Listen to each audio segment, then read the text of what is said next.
Now we're going to do some speed ramping. The speed ramping effect is accomplished by providing non-constant speed. This is easy to do in Twixtor by keyframing values using one of these two methods, either by frame number or speed percentage. Let's get started.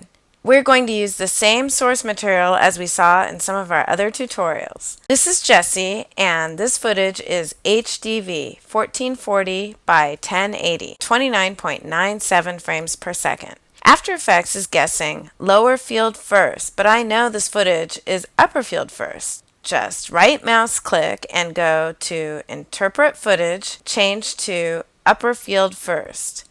Now let's create a new composition. We drag the source to the new composition icon, and we're going to keep this footage the same length so we don't need to pre-comp. We just add Twixtor. I'm going to right mouse click and go to Effects, Revision Plugins, and Twixtor.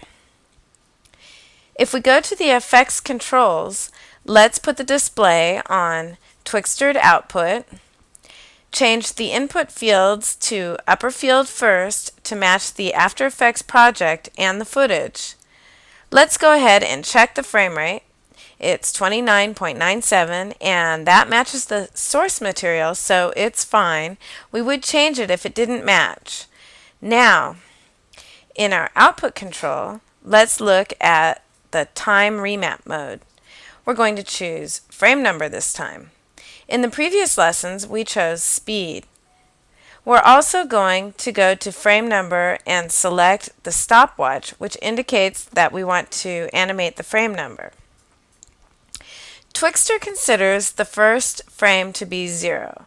If the frame display in After Effects does not show 0 when you go to the first frame in the timeline, you may want to go to After Effects settings and change them so that After Effects considers 0 as the first frame. And to also ensure that After Effects and Twixtor are using the same starting number. You can do that easily by going to File, Project Settings, and type 0 in the dialog box for Start Numbering Frames At.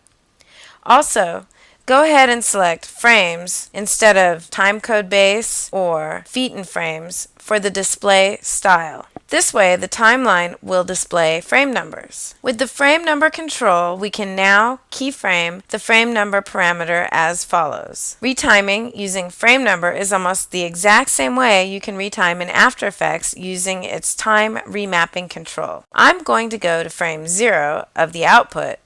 I will enter frame 0 in the frame number dialog box. This causes Twixtor to output the first frame of the source clip at the first frame of the output. A keyframe is set because we had previously selected the stopwatch. I'm going to navigate to frame 50 of the output in the timeline now, and I will keyframe frame 25 in the frame number control. This causes Twixtor to play back input frames 0 to 25 within the output frames 0 to 50.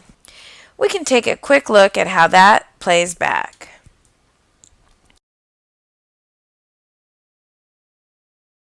Now I will navigate to output frame 75 in the timeline, and I will keyframe frame 10 in the frame number control. This causes Twixtor to play back input frames 25 to 10, making it go backwards, within the output frames 50 to 75. Now I navigate to output frame 150 and I keyframe frame 150 in the frame number control. Input frames 10 to 150 will now be played back within the output frames 50 to 150.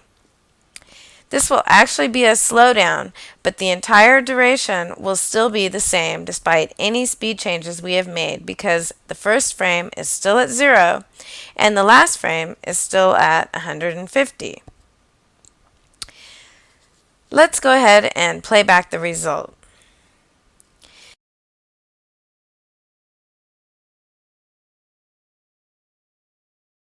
Now, we can also alter the animation curves for these keyframes. We can easily change the interpolation between frames by selecting the keyframe itself, right mouse clicking to keyframe interpolation. I'm going to choose Bezier.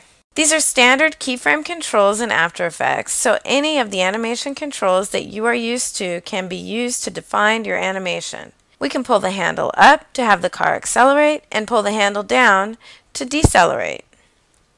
Now let's check out our new result. Jesse, looks like you just can't make up your mind.